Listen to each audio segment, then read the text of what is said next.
বলো এই বলো না বলো তাড়াতাড়ি দাদি কি দাদি না এই তাড়াতাড়ি তাড়াতাড়ি আমার বউ না আমার ভাই না বলো বলতে দাও রে বলতে দাও খেলতে দাও খেলতে দাও না আমার বাবা ফুরে মারামারি করে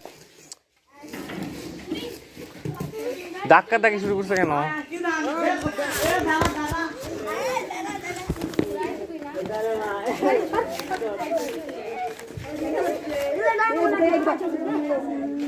ভাই নতুন না ভাই বড় পান নেই না ই করলে ধাক্কা ধাক্কি করলে সাসপেন্স হওয়া উচিত না ধরো যা যা আমাদের কাছে তোর আটাকে দাও